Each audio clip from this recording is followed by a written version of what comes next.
Hi, తెలుగుమిత్రులకి స్వాగతం.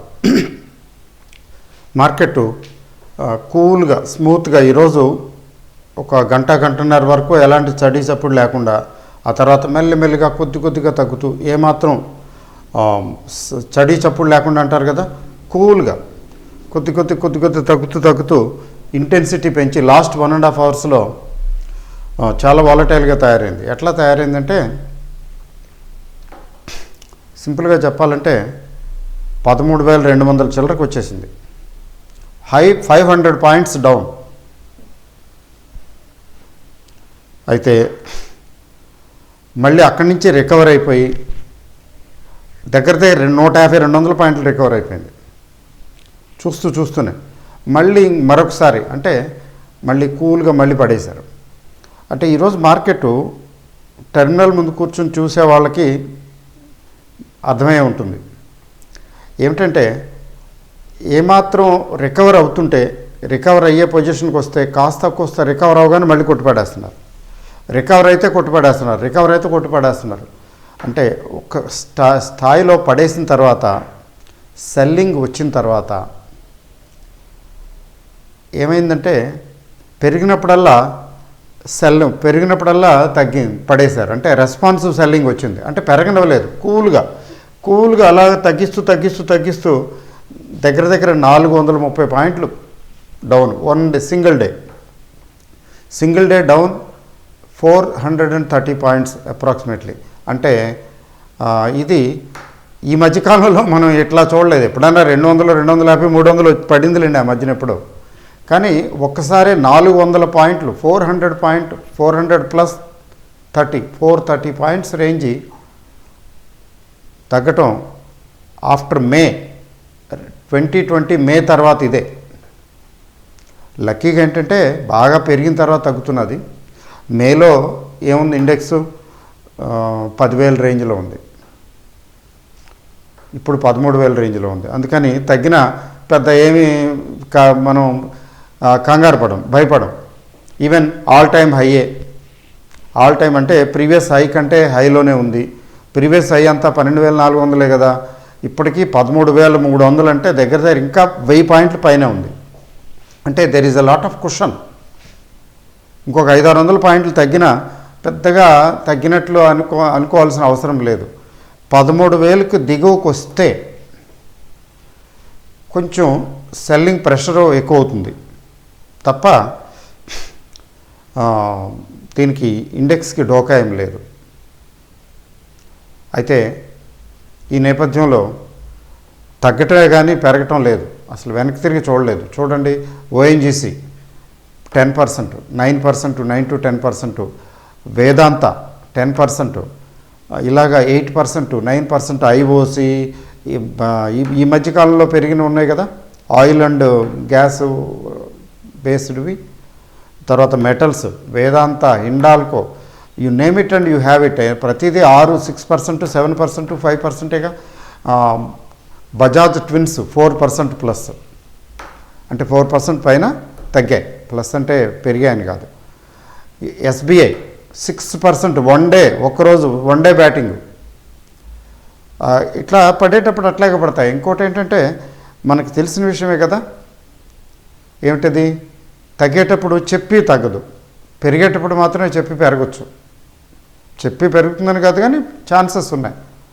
తగ్గేటప్పుడు మాత్రం ఏమాత్రం చెప్పకుండా తగ్గుతుంది. చూసారా, 150 పాయింట్లు పెరుగుకుంటూ వస్తే ఒక్క రోజులో 400 పాయింట్లు, అంటే 4-5 రోజులు గెయిన్ ఒక రోజులో వైపౌట్ చేసేసింది.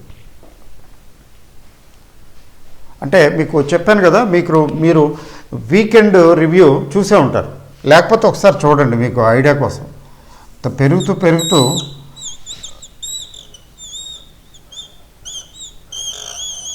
అలా వెళ్ళకూడదు. చూడండి, ఇక్కడ సపోర్ట్ ఉంది, ఇక్కడ రెసిస్టెన్స్ ఉంది, ఇక్కడ సపోర్ట్ ఉంది. కానీ ఇక్కడేమైంది, ఇక్కడే సపోర్ట్ లేదు, తిన్నగా వెళ్ళిపోతలేదు. ఇలా తిన్నగా వెళ్ళేది ఎప్పుడు కూడా డేంజర్. ఇది ఇంత తిన్నగా వెళ్ళిందంటే ఖచ్చితంగా అలా వస్తుంది. అది నేను సాటర్డే వీకెండ్ రివ్యూలో చూడండి ఒకసారి, నేను చెప్పాను, అది చూపించాను కూడా, మీరు చూశారు.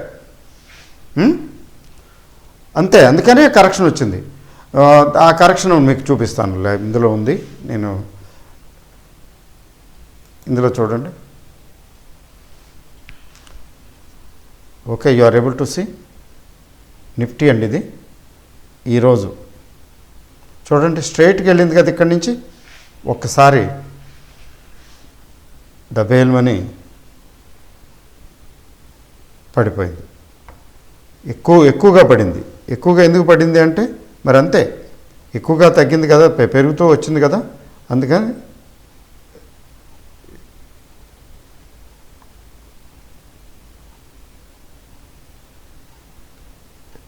అది చూడండి ఎంత తగ్గిందో. అంటే బాగా పెరిగితే, అంటే కొంచెం ఓవర్ హీటెడ్ అయితే పెరిగినప్పుడు సహజం, తగ్గటం సహజం. దీన్ని అంత సీరియస్గా తీసుకోవాల్సిన అవసరం లేదు. అయితే ఏంటంటే మనం అమ్ముకుంటే బాగుండేది, ప్రాఫిట్ బుక్ చేసుకుంటే బాగుండేది. అంటే మీకు మార్కెట్ ఎప్పుడు కూడా తగ్గేటప్పుడు అవకాశం ఇవ్వదు. అందుకని ప్రాఫిట్ బుకింగ్ అంటే ఎప్పుడు చేయాలంటే పెరుగుతుంటేనే చేయాలి. పెరుగుతున్న రోజున చేయాలి, తగ్గుతున్న రోజున కాదు. చాలామంది, ఎక్కువ మంది ఏం చేస్తారు, తగ్గుతున్న రోజున కంగారు పడి కొట్టిపారేస్తారు. ఆ తర్వాత మళ్ళీ మర్నాడు రికవర్ అయితే అయ్యో అనవసరం కొట్టేసాను, తొందరపడిపోయాను, అంత అవసరం లేదే అనుకుంటారు కదా. అంతేనండి, ఎంఐ కరెక్ట్? ఇట్లా చేస్తుంటాం. అందుకని అట్లా కాదు చేయవలసింది. మార్కెట్లు ఎప్పుడు కూడా పెరుగుతున్నప్పుడు ఏదో ఒక రోజు చాలులే, ప్రస్తుతానికి నేను ఇక్కడి నుంచి ఇంత ప్రాఫిట్ బుక్ చేస్తాను, లేదా partial profit booking, full profit అక్కర్లేదు, పార్షియల్ ప్రాఫిట్ బుకింగు పర్వాలేదు. ఇది కొంచెం ఎక్కువ ఏమవుతుందో అని కంగారు పడేవాళ్ళు. లాంగ్ టర్మ్ ఇన్వెస్ట్మెంట్ అయితే అంత కూడా చేయక్కర్లేదు, అంత ఆలోచించక్కర్లేదు. అమ్మకపోయినా ఏం కాదు, అలా వదిలేస్తే ఒక్కోసారి 5-6 నెలలు సంవత్సరం పట్టేయచ్చు మళ్ళీ ఆ స్టేజ్కి రావడానికి. అయినా ఏమవుదు, ఒక్కసారి వచ్చిన తర్వాత మళ్ళీ పికప్ అవుతుంది, పైకి వెళ్ళిపోతుంది. కొంచెం షార్ట్ టర్మ్గా ఆలోచించే వాళ్ళు అయితే అట్లా చేయాలి, అంతేగాని లాస్ట్ డే కాదు. ఫర్ ఎగ్జాంపుల్ చూడండి, ఓఎన్జీసీ, ఐఓసి, ఈ రెండే కాదులేండి, ఇట్లా చాలా ఇవన్నీ తగ్గాయి. మళ్ళీ రేపు పెరగవని ఏంటి గ్యారంటీ? రేపు కాకపోతే ఎల్లుండో లేదా సెటిల్మెంట్ రోజునో మర్నాడో పెరగవని, రికవర్ అవ్వని ఏంటి గ్యారంటీ? అంతేకాదు పడవని ఏంటి గ్యారంటీ? రెండు ఉన్నాయి. ఇంకా రేపు సెల్లింగ్ వస్తుందా? సో మొత్తానికి రావాల్సింది ఏదో కొద్దిగా వచ్చింది, ఇంకా ఫర్దర్ ఎంత వస్తుంది జస్ట్ చూద్దామా. అంటే ఊరికే అంచనా, ప్రాబబిలిటీ మాత్రమే. ఫర్దర్ ఎంత రాగలదు ఇంకా?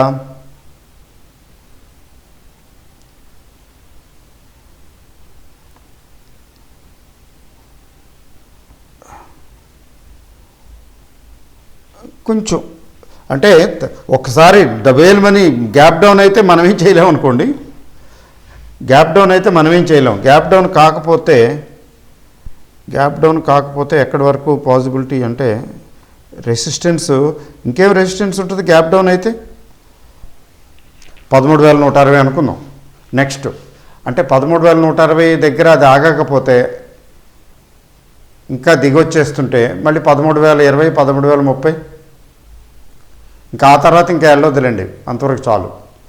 అయితే మళ్ళీ రికవర్ అయితే అయిపోవచ్చు, దట్ వీ డోంట్ నో. ఇప్పుడు ఏంటి, ఎందుకు తగ్గిందండి మార్కెట్ ఇలాగా అంటానికి రీజన్ ఏదో ఉండాలి కదా. రీజన్ ఖచ్చితంగా చెప్తారు, మీరు గమనించారో లేదో. మార్కెట్ ఎందుకు తగ్గింది అనేదానికి రీజన్ ఖచ్చితంగా చెప్తారు. ఏంటంటే కరోనా మళ్ళీ విజృంభించిందని. నిజం చెప్పాలంటే మే నుంచి నవంబర్ వరకు తీసుకుంటే కరోనా విజృంభించిన కేసులు లేవా? ఇండియాలో రెండోసారి సెకండ్ ఫేజ్ మళ్ళీ మొదలైంది. మళ్ళీ ఢిల్లీలో చాలా ఎక్కువైపోయినాయి కేసులు, అక్కడెక్కడ కేరళ అక్కడ అన్నారు, కొన్నాళ్ళు ఒరిస్సాలో పెరిగిపోయినాయి అన్నారు. మరి వాటికి స్పందించలేదేమండి? మరి యూకేలో కూడా ఆ మధ్యలో ఒకసారి మళ్ళీ, యూకే కాదు యూరోప్ యాజ్ ఎ హోల్ మళ్ళీ ఇంకొకసారి విజృంభించిందని న్యూస్ వచ్చిందే. మరి అప్పుడు ఎందుకని స్పందించలేదండి మార్కెట్లో? అంటే మార్కెట్స్ మనం ఏమనుకుంటున్నామో దానికి భిన్నంగా వెళ్ళిపోతాయి అంతే. ఇంకా అమ్మో పడిపోద్ది అని భయపడుతున్నారు వీళ్ళందరూ అని అనిపించింది అనుకోండి, పెద్ద వాళ్ళు ఏం చేస్తారు, కొని పారేస్తారు. వీళ్ళు అమ్ముతుంటే వాళ్ళు కొంటారు, వాళ్ళు కొంటుంటే వీళ్ళు అమ్ముతారు. అంటే జనరల్గా ప్రజాభిప్రాయానికి ఎగనెస్ట్గా వెళ్ళి సొమ్ము చేసుకుంటుంటారు. పెద్ద ఆపరేటర్స్ ఏంటంటే ఇంకేముంది మార్కెట్ అదైపోయింది ఇదైపోయింది ఇంక బ్రహ్మాండంగా పెరిగిపోద్దని కూర్చుంటే ఈలోగా పడేస్తారు. ఇంకా తిరుగులేదు, ఇంకా తగ్గదు, ఇంకా మార్కెట్ పెరుగుతూనే ఉంటుంది, పైకి వెళుతూనే ఉంటుంది ఇంకా అని అందరూ మెజారిటీ ఒక ఒపీనియన్కి వచ్చినప్పుడు they start booking profits, they start selling. వాళ్ళు అమ్మటం ఏంటంటే cats and dogs, pouring cats and dogs అంటారు కదా, అట్లాగా కుంభవృష్టి కురిస్తే భయంకరంగా వడగళ్ళ వాన లేదా కుంభవృష్టి కురిస్తే ఎలా ఉంటుంది అలా ఉంటుంది అమ్మటం. ఫట అవకాశం ఇవ్వరు, గప ఎంత కావాలో చెప్పు తీసుకో అని అరగంట ఒక గంట గట్టిగా పెట్టారంటే మొత్తం వెళ్ళిపోద్ది, స్టాక్ అంతా రిలీజ్ చేసేస్తారు. ఆ తర్వాత మిగతా ఇంకా ఎవరో ఉంటారు ఫాలో అవుతుంటారు, వాళ్ళు ఇంకా అమ్ముతారు, వీళ్ళందరినీ అమ్మనిచ్చిన తర్వాత మెల్లిగా ఎత్తుకుంటారు, మళ్ళీ తిరిగి చక్కగా స్లోగా కవర్ చేసేసుకుని ఇంటికి వచ్చేస్తారు. They make millions and billions of rupees. ఇది షార్ట్ టర్మ్లో ఇట్లాగే జరుగుతుంది. అందుకని షార్ట్ టర్మ్ని బేస్ చేసుకుని మనం చేయకూడదు. ముఖ్యంగా ఇంట్రాడే ప్లేయర్స్కి నీకు బాగా దెబ్బ కొడతారు ఈ పెద్ద ఆపరేటర్స్. ఇంట్రాడే ప్లేయర్స్ని అందరిని లేపేస్తారు, ఎందుకంటే వాళ్ళకి తెలుస్తుంది స్టాప్ లాస్లు ఎక్కడెక్కడ ఉన్నాయో చూస్తారు. వాళ్ళ దగ్గర పెద్ద మెషిన్లు ఉంటాయి, స్టాప్ లాస్లు ఎక్కడెక్కడ ఉన్నాయో చూసుకుంటారు, తిన్నగా వెళ్ళిపోతారు, బుల్డోజర్ పట్టుకు వేసుకెళ్ళిపోయినట్టే లాగి తోసి పారేస్తుంది. పైకి కిందకి ఒక రౌండ్ వేస్తారు, పైకి ఒక రౌండ్ కిందకి ఒక రౌండ్. మీరు కావాలంటే మార్కెట్ చూసుకోండి, పైకి ఒక రౌండ్ కిందకి ఒక రౌండ్ వేసేసి మొత్తం లేపేస్తారు, ఫినిష్. సో ఇది మార్కెట్. అయితే ఇప్పుడు ఇంకా ఏమిటి, 2 ప్రశ్నలు ఎప్పుడు ఉండేవే. ఏంటి, ఇప్పుడు మార్కెట్ ఇంకా తగ్గుతుందా, ఇంకా ప్రిసైజ్గా చెప్పాలంటే రేపు కూడా తగ్గుతుందా? చూడండి, మార్కెట్ రేపు కూడా తగ్గుతుందా లేదా ఇంకా తగ్గుతుందా, తగ్గితే ఇంకెంత తగ్గుతుంది, ఎంతవరకు వెళ్ళే అవకాశం ఉంది? ఎక్కువగా ఇవే ప్రశ్నలు. ఈ ప్రశ్నలకి జవాబు ఎవరి దగ్గర లేదు. అడిగేవాడికి చెప్పేవాడు లోకు అంటారు కదా.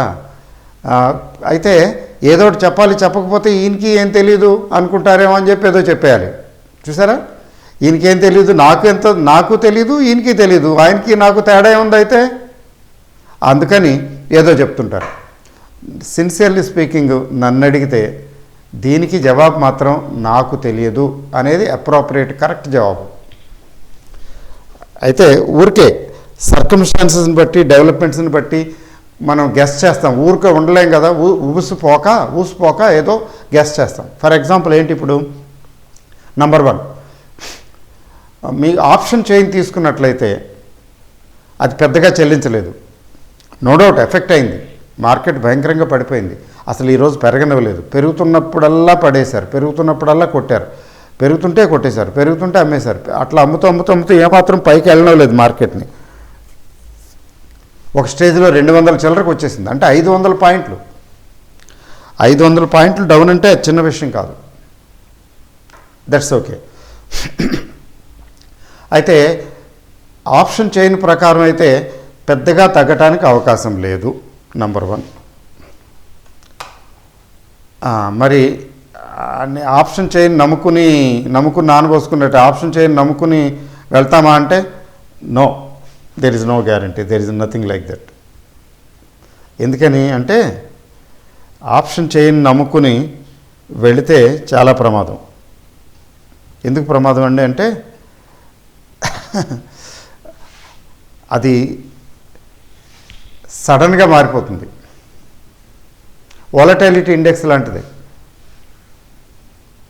సడన్గా ఈరోజు వాలటైలిటీ ఇండెక్స్ నో డౌట్, దాని తప్పేం లేదు. వాలటైలిటీ ఇండెక్స్ నేను చూస్తుంటే 4%, 5%, దగ్గర 6% దాకా చూశాను నేను. 5% డెఫినెట్గా చూశాను. వాలటైలిటీ ఇండెక్స్ 5% పెరిగింది. ఏంటి వాలటైలిటీ ఇండెక్స్ పెరిగింది ఈరోజు, 4-5% అంటే ఎక్కువే కదా పెరిగింది. మార్కెట్ ఏంటి అంత మాత్రానికి మార్కెట్ పడిపోవాలనేం లేదు. మార్కెట్ ఏంటి అనుకుంటూ ఉండగా మెల్లిగా మొదలైంది. ఈరోజు ఎంత చక్కగా తాపీగా పడిందంటే డబ్బా పడేస్తారు ఒక్కోసారి.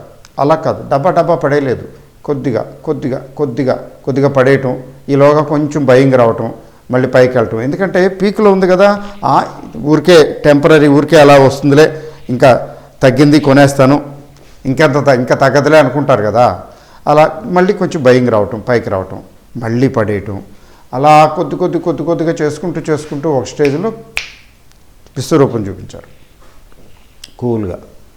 ఆ తర్వాత నేను I could not track volatility index. మరి ఎక్కడో చదివాను 25 దాకా వచ్చిందని. నేను చూసినప్పుడు అయితే 20 దగ్గరే ఉంది, 19 చిల్లర. వాలటైలిటీ ఇండెక్స్ 20 దగ్గర ఉంటే 24, 25 అని రాస్తున్నారు ఎక్కడో చూశాను. అంత వెళ్ళిపోయిందేమో. నేను వాలటైలిటీ ఇండెక్స్ చూసే పొజిషన్లో లేను, ఎందుకంటే అసలు అంత అలా పడిపోతుంటే ఏకదాటిగా ఏదో కుంభవృష్టిలాగా ఇంకా ఇవన్నీ చూస్తాం, ఎన్ని చూస్తాం. మొత్తానికి సంభవం వాలటైలిటీ ఇండెక్స్ పెరిగింది, గట్టిగా పెరిగింది. రేపు గ్యాప్ డౌన్ ఓపెన్ అయితే, లేదా ఓపెనింగ్ బాగా ఉండి అక్కడి నుంచి అక్కడ ఓపెనింగ్ దగ్గర సస్టైన్ అవ్వకుండా అక్కడి నుంచి సెల్లింగ్ మొదలు పెడితే, అట్లా వస్తే ఈ వాలటైలిటీ ఇండెక్స్ మరింత ప్రమాదకరంగా ఇంకా పెరగవచ్చు. అట్లా వాలటైలిటీ అదొక ప్రమాదం ఉంది. ఎందుకంటే వాలటైలిటీ ఇండెక్స్ ప్రమాదం పొంచి ఉంది అన్న విషయాన్ని సూచిస్తున్నది. ఇవాళ జరిగింది, రేపటికి మళ్ళీ రేపు వేరే. ఇవాళకి ఉన్నటువంటి పాస్ట్ బేస్ చేసుకుని ఫ్యూచర్ గురించి వెళ్ళవలసి వస్తే వాలటైలిటీ ఇండెక్స్ గట్టిగా బలంగా తయారైంది. అందువల్ల రిస్క్ ఉంది, పడటానికి రిస్క్ అది కనపడుతున్నది. ఆప్షన్ చైన్ మాత్రం అంత రిస్క్ చూపించటం లేదు. అయితే రెండో రిస్క్ ఏంటంటే, మార్కెట్ ఆల్రెడీ చాలా పీక్గా ఉంది, పీక్లోకి వెళ్ళింది. పీక్లోకి మార్కెట్ వెళ్ళున్నప్పుడు ఏదో ఒక వంకన చూసారా, పోయేవాడికి ఏదో ఒక వంకన ఏదో ఒకటి వస్తుంది, టప్పును ప్రాణం ఎగిరిపోతుంది అంటారు. సడన్గా హార్ట్ అటాకో లేకపోతే విరోచనలు అయినాయి అంటారో, లేకపోతే ఇంకేదో అంటారు, ఏదో వచ్చిందండి పోయాడంటారు. అది పోవటం కోసం ఏదో ఒకటి వస్తుంది కారణం. మార్కెట్ ఆల్రెడీ చాలా పీక్లో ఉంది, మామూలు పీక్ కాదు, చెప్పక్కర్లేదు కదా మీకు. 11,000 తర్వాత మార్కెట్ వెనక్కి తిరిగి చూడలేదని చెప్పచ్చు. పోనీ 11,000 కాకపోయినా 12,000కి టచ్ అయిన మార్కెట్ 12,000 నుంచి 13,800 వరకు ఏమన్నా వెనక్కి తిరిగి చూసిందా? చూడలేదు. ఏ కరెక్షన్ రాలేదు వర్చువల్గా చెప్పాలంటే. మరి అంత ఓవర్ హీటెడ్గా వెళ్ళినప్పుడు కరెక్షన్ తథ్యం. అందువల్ల ఏంటంటే కరెక్షన్ తథ్యం. అంతేకాకుండా ఈ 400 పాయింట్లు 403 పాయింట్లు నిజానికి సఫిషియెంట్ కాదు. These are not enough. అంటే మధ్యలో కొద్దిగా రికవర్ అయ్యి దేర్ ఆర్ 2 పాసిబిలిటీస్. మధ్యలో కొద్దిగా రికవర్ అయినట్టు అయ్యి 150-200 పాయింట్లు రికవర్ అయినట్టు అయ్యి మరొకసారి పడేయచ్చు. లేదు, రేపు పడేసి సరిపెట్టుకోవచ్చు, రేపే పడేసి. తర్వాత సెటిల్మెంటు రేపు అయిపోతే బుధ గురు అంతా రెండో రోజు సెటిల్మెంటు హడావుడి. సెటిల్మెంట్కి ఎక్కడికి తీసుకెళ్ళాలి, ఎక్కడికి తీసుకెళ్ళి ఆపాలి, ఈ పెండ్యులం ఎలా ఎక్కడికి వెళ్ళి ఆగుతుంది, అదొక పెద్ద ఇష్యూ. అంటే వాళ్ళు అక్కడ ఆపరేటర్స్ చాలా యాక్టివ్గా దాన్ని మేనేజ్ చేస్తారు, సాధ్యమైనంత ట్రై చేస్తారు.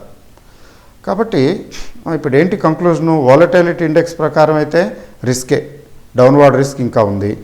అయితే రెండవది ఆప్షన్ చైన్ ప్రకారం అయితే అంత రిస్క్ లేదు. రెండు ఒకదానికొకటి ఆపోజిట్ న్యూట్రల్ అయిపోయినాయి. మరి నెక్స్ట్ ఫ్యాక్టర్ ఏంటంటే ఎఫ్ఐఐస్ ఈరోజు ఏం అమ్మలేదు పెద్దగా. అంటే ఎఫ్ఐఐస్ అమ్ముతున్నారేమో, అమ్మేస్తున్నట్టున్నారు, పడేస్తున్నట్టున్నారు అనుకున్నాను. కానీ ఎఫ్ఐఐస్ కంటే మన వాళ్ళే ఎక్కువ అమ్మారేమో అని అనిపిస్తున్నది. ఎఫ్ఐఐస్ ఏంటంటే 320 కోట్లు నామినల్. అది 100 కోట్లు అంటే 200-300 కోట్లు అంటే నామినల్. నెట్ సేల్ కనపడుతున్నది. కొంచెం కంగారు పడి ఇంతగా మరీ వీళ్ళంతా గుడ్డలు చించుకుంటున్నారు ఏంటి, సరే చూద్దాంలే అని కొద్దిగా అమ్మారేమో అనిపిస్తున్నది. అంటే ఎఫ్ఐఐస్ సెల్లింగ్ స్టార్ట్ అవ్వలేదనే ఇండికేషన్ చూపిస్తున్నది. ఎందుకంటే వాళ్ళ పార్టిసిపేషన్ చాలా తక్కువగా ఉంది. ఎట్ ది మోస్ట్ ఏంటంటే రోజుకి 2,000-3,000 కోట్లు కొనేవాళ్ళు కదా, ఈరోజు లైట్గా నెగిటివ్లోకి వచ్చింది. అంటే లైట్గా 300 పాయింట్లు 320 కోట్లు. అంటే దిస్ ఈజ్ ఇన్సిగ్నిఫికెంట్. అయితే దీనికి ఆపోజిట్గా ఏంటంటే క్రిస్మస్ వచ్చేసింది. క్రిస్మస్ సెలవులు వీళ్ళు యూరోపియన్స్ ఎంత లేదన్నా క్రిస్మస్ సెలవులే. మరి క్రిస్మస్ సెలవులకి జనరల్గా కొద్దిగా అమ్ముకుని ప్రాఫిట్ బుకింగ్ చేసుకుని సెలబ్రేట్ చేసుకుంటారు. లాభాలు బుక్ చేసుకుంటుంటారు ప్రతిసారి. డిసెంబర్ ఎండ్కి జనరల్గా ఏంటంటే డిసెంబర్ నెలలో జనరల్గా పెరగవు మార్కెట్లు, డిసెంబరు జనవరి ఆ రేంజ్లో. మళ్ళీ జనవరి తర్వాత పెరుగుతాయి కానీ డిసెంబర్లో జనరల్గా తగ్గుతాయి. ప్రతిసారి అలా జరుగుతుందని కాదు. మరి ఈసారి బాగా పెరుగున్నాయి కదా, మరి ప్రాఫిట్ బుకింగ్ ఈ నెలలో రాదనేం లేదు. వాళ్ళు అమ్మటం మొదలు పెడితే విజృంభిస్తే మాత్రం అప్పుడు మాత్రం 700 పాయింట్లు 1000 పాయింట్లు ఈజీగా కనపడకుండా 1000 పాయింట్లు 1500 పాయింట్లు ఎగిరిపోతాయి వాళ్ళు అమ్మటం మొదలు పెడితే. అదర్వైజ్ అంతేం లేదు. అయితే వాళ్ళు అమ్మటం మొదలు పెట్టారు అనటానికి తార్కాణం ఏం లేదు ఇప్పటి వరకు. ఈరోజు కూడా ఏం అమ్మలేదు పెద్దగా. సో ఈ ఫ్యాక్టర్స్ తీసుకుంటే నలిఫై అయిపోతున్నాయి. మరి ఎట్లా ప్రెడిక్ట్ చేసేది? అయితే పెద్ద ఆపరేటర్స్ మైండ్లో ఏముందో మనకేం తెలుస్తుంది, ఎందుకు గెస్ చేయటం వదిలేద్దాం. సెకండ్ పాయింట్ ఏంటంటే కరోనా పేరు మీద కదా ఈరోజు పడేశారు, దీని పొజిషను ప్రాపర్గా అసెస్ చేస్తారు పెద్ద ఆపరేటర్స్. యూరోప్లో ఏంటి పొజిషను? ఇప్పుడు మన బాంబేలో కర్ఫ్యూ జనవరి 5 వరకు కర్ఫ్యూ అంట. నైట్ కర్ఫ్యూ అయ్యి ఉండొచ్చు. 4-5 నగరాల్లో మహారాష్ట్రలో కర్ఫ్యూ అట్లా. అది that may be extended to other cities also. ఏముంది, మామూలుగా ఢిల్లీ లాంటి చోట కూడా చేయొచ్చు, చేయకపోవచ్చు, చూడాలి ఇంటెన్సిటీ. అంటే యూరోప్లో ముఖ్యంగా యూకేలో వచ్చినటువంటి మళ్ళీ కొత్తగా ఏదో ఒక న్యూ వెర్షన్ అంటున్నారు. అది పాతది కాకుండా ఇదేదో కొత్తగా వచ్చింది అంటున్నారు, కొత్త వైరస్ అని. ఆ వెర్షన్ తాలూకు ఇంపాక్టు ఇంటెన్సిటీ వాటిని బేరీజ్ వేసి అసెస్ చేసి దాన్ని బట్టి ట్రేడింగ్ చేస్తారు రేపు. మనం చేయలేము అది. వాళ్ళు చాలా డీటెయిల్గా చక్కగా చాలా కూలంకషంగా దాన్ని అధ్యయనం చేసి దాని ప్రకారం యాక్ట్ చేస్తారు. అందువలన దాని తాలూకు ప్రభావం కరోనా తాలూకు కొత్తగా వచ్చిన యూరోప్లో వచ్చిన కరోనా తాలూకు ప్రభావాన్ని అంచనా వేసి దాన్ని బట్టి ట్రేడింగ్ చేస్తారు వాళ్ళు. అది వాళ్ళని ఫాలో అవటమే. మనం ముందుగా ప్రెడిక్ట్ చేసుకుని రేపు పెరుగుతుందని రేపు తగ్గుతుందని కూర్చుంటే కుదరదు. ఎప్పటిదప్పుడే అప్పటికప్పుడు రేపు చూడవలసిందే. మరి ఓపెనింగే గ్యాప్ డౌన్ అయితేనండి అంటే సారీ, వెండి తెరపై చూడటమే, అలా చూస్తూ ఉండటమే, అంతకన్నా చేయగలిగింది ఏం లేదు. అయితే తగ్గి పడేసినట్టు పడేసి అక్కడి నుంచి మళ్ళీ రికవర్ అవ్వదని ఏం చెప్పలేము. That is also possible. అసలు ఏమో అంతా అయోమయంగా ఉంటుంది కదా. అయోమయంగా ఉంటుంది కాబట్టి స్టాక్ మార్కెట్లో డబ్బులు ఎక్కువ సంపాదిస్తారు. స్టాక్ మార్కెట్లో డబ్బులు ఎందుకు సంపాదిస్తారు, ఎందుకు వస్తుంది? రిస్క్ రిటర్ను చాలా ఎక్కువ ఉంటుంది కాబట్టి. ఇవన్నీ కూడా ఇబ్బందులు, ఈ నొప్పులన్నీ కూడా షార్ట్ టర్మ్లోనే రేపేమవుతుంది ఎల్లుండి ఏమవుతుంది అని తెలుసుకోవాలని ప్రయత్నించేవాళ్ళు, తర్వాత దాన్ని బేస్ చేసుకుని ట్రేడ్ చేసే వాళ్ళకే ఈ ఇబ్బందులన్నీ. లాంగ్ టర్మ్ ఇన్వెస్టర్కి ఇదంతా ఐరన్ అవుట్ అయిపోతుంది లాంగ్ రన్లో. ఏం కాదు, ఇలా పెరుగుతూ ఉంటాయి తగ్గుతూ ఉంటాయి. 500 పాయింట్లు కాదు 1000 పాయింట్లు తగ్గినా కానీ మళ్ళీ మళ్ళీ రికవర్ అవుతుంటుంది. పేషెన్స్ ఉండాలి, డబ్బులు ఉండాలి, క్యాష్ లిక్విడిటీ ఉండాలి, పేషెన్స్ ఉండాలి. అన్ని షేర్లో పెట్టేసుకుని కూర్చుంటే ఒకసారి పడిపోతే టెన్షన్ అయిపోయి లాసులు బుక్ చేసేస్తారు. అలా కాకుండా పెరిగినప్పుడు కొద్దిగా అమ్ముకున్నారనుకోండి, అది ప్రాక్టీస్ చేయాలి. ఈరోజు బాగుంది మార్కెట్, 100 పాయింట్లు పెరిగింది, 150 పాయింట్లు, అది పెరిగింది ఇది పెరిగింది, అన్నీ పెరిగినాయి, ఇంకా పెరిగిపోతున్నాయి, అందరూ పెరిగిపోతున్నాయి. యూఫోరియాలో ఉన్నప్పుడు ఏదో కొంచెం ప్రాఫిట్ బుక్ చేసుకుంటే మర్నాడు ఎప్పుడైనా తగ్గినప్పుడు ఫోన్లే నేను మంచిది, కొంత తెలుసో తెలియకో మొత్తానికి కొంచెం ఓకే బాగానే చేశాను అనిపిస్తుంది. ఫర్ ఎగ్జాంపుల్ నా దగ్గర ఐఓసి ఓఎన్జీసీ బాగా ఘనంగా దట్టంగా ఉన్నాయి. లాంగ్ టర్ము చాలా బాగుంటుంది నాకు తెలుసు. Long term IOC 150, ONGC 180. ఇది నా ఎనాలిసిస్, నా ఎక్స్పెక్టేషను. కానీ మొన్న శుక్రవారం ఎందుకనో నాకు మనస్కరించలేదు. 50% ఐఓసి, 50% కాదు ఐఓసి తక్కువే, ఐఓసి 40%, ఓఎన్జీసీ 50% అమ్మాను. అంటే ఏదో గొప్ప ఇదేం కాదు, ఏదో ఇవాళ కూడా పెరుగుంటే చూస్తూ ఊరుకోవటమే, తొందరపడి అమ్మేశానని అనుకోవటమే కదా ఇవాళ కూడా పెరుగుంటే. అయితే దబ్బేలమని పడ్డాయి. ఓకే, కావాలనుకుంటే తర్వాత ఎప్పుడన్నా తీసుకునేది, అట్లీస్ట్ రిలీఫ్ ఫీల్ అవటం, ఓకే కొంచెం లైట్ అండ్ మై షిప్ అని. లేకపోతే ఈరోజు పోర్ట్ఫోలియో 5% ఏమో రెడ్ చూపిస్తున్నది ఒక్క రోజులో. 5% కాదులేండి, 7, 8, 4% రెడ్లో ఒక్క రోజులో 4% రెడ్లోకి వచ్చేసింది. ఒక్క రోజులో 4%. మొన్న శుక్రవారానికి ఇప్పటికి నా పోర్ట్ఫోలియో శుక్రవారంతో పోలిస్తే 4% కిందకి వచ్చింది పోర్ట్ఫోలియో. అంటే దానికి పెద్ద రీజన్ ఏంటంటే నా దగ్గర ఉండే మ్యాక్సిమం స్మాల్ క్యాప్సే. అవంతే, పెరిగిన అలాగే పెరుగుతాయి, తగ్గిన అలాగే తగ్గుతాయి. ఇట్స్ ఓకే, అదేం కాదు, పెరగటం ఎంతసేపు తగ్గటం ఎంతసేపు. కానీ ఒక్క రోజులో 4%, దగ్గర 86,000 ఎంతో మైనస్ ఒక్క రోజులో పోర్ట్ఫోలియోలో. కొంచెం పోర్ట్ఫోలియో ఉన్న వాళ్ళు అందరి విషయంలో అదే జరుగుతుందిలేండి, విశేషమే లేదు, గొప్ప ఏం కాదు. అది రెడ్లోకి వెళ్ళటం గొప్ప కాదు, అది ఇట్లా గ్రీన్లోకి వెళ్ళటం అంతకన్నా గొప్ప. గ్రీన్లోకి వెళ్ళినంత కాలం 25,000, 30,000, 40,000 చూపించింది. ఎప్పుడో ఒక రోజు 50,000 పెరిగింది అంతే ఒక రోజులో. కానీ తగ్గినప్పుడు ఒక్క రోజులోనే 86,000 మైనస్. ఇదంతా ఏంటి, లాంగ్ టర్మ్ ఇన్వెస్టర్కి ఇవేముంటాయి, ఎందుకు పట్టించుకోవాలి దాని గురించి. ఈ ఊరికే సబ్జెక్ట్ ఆఫ్ అకాడమిక్ ఇంట్రెస్ట్ తప్ప 86,000 మైనస్ మొత్తం కొట్టేసి ఉంటే ఇవాళ 86,000 సేవ్ అయి ఉండేదని ఆలోచించకూడదు. అలాగా నడుస్తూ ఉంటుంది అంతే అది. సో మార్కెట్లో ప్రాఫిట్ బుకింగ్ అనేది ఆ కాన్సెప్ట్, దాన్ని నిర్ధారించి చెప్పడం కష్టం. ఇప్పుడు రేపొద్దున పెరగచ్చు కదా మళ్ళీ. It may go up tomorrow or it may fall, మనకు తెలియదు. దాని గురించి ఎక్కువ ఆలోచించటం అనవసరం. మార్కెట్ని ప్రెడిక్ట్ చేసి మార్కెట్ ఎలా ఉంటుందో ఆలోచించి గెస్ చేసి దాని ప్రకారం ట్రేడ్ చేసి డబ్బులు సంపాదించడం వీలు పడదు స్టాక్ మార్కెట్లో. ఈ విషయం బిగినర్స్కి తెలియదు. సీనియారిటీ కొంచెం బాగా మెచ్యూరిటీ వచ్చిన తర్వాత వాళ్ళకి తెలుసు, దాని ప్రకారమే ట్రేడింగ్ చేస్తారు వాళ్ళు.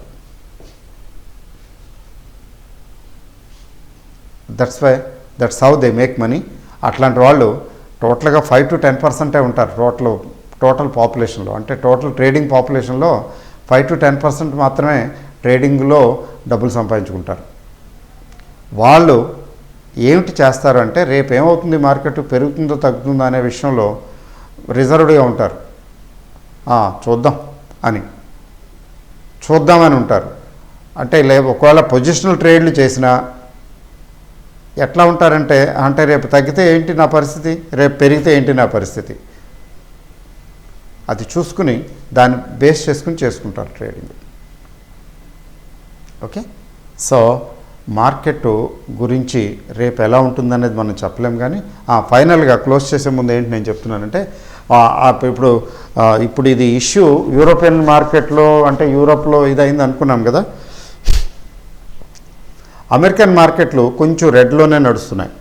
మళ్ళీ తెల్లారేపాటికి ఏమవుతుందో తెలియదు, కానీ ప్రస్తుతం మాత్రం కొంచెం రెడ్లో నడుస్తున్నాయి. నెంబర్ 1 కొద్దిగా. బట్ కాంట్రరీ మళ్ళీ చూడండి, నలిఫై చేసే ఫ్యాక్టర్. ఇంతకుముందు నేను చూస్తే ఇది మన సింగపూర్ నిఫ్టీ అయితే ప్లస్లోనే ఉంది, 40-50 పాయింట్లు. చెప్పండి మీరు. అంటే 40-50 అంటే మైనస్కి వెళ్ళి ప్లస్కి వచ్చింది. అంటే 300 చిల్లర 330 రేంజ్లో ట్రేడ్ అయింది అంతే. క్లోజ్ అయిపోద్ది కదా ఇంక 7 తర్వాత. అంటే ఈరోజు ఎక్కడ క్లోజ్ అయిందో అక్కడి నుంచి తర్వాత మన మార్కెట్ క్లోజ్ అయిన తర్వాత కూడా అది మార్కెట్ నడుస్తుంది. ఆ తర్వాత ఇంకా తగ్గింది.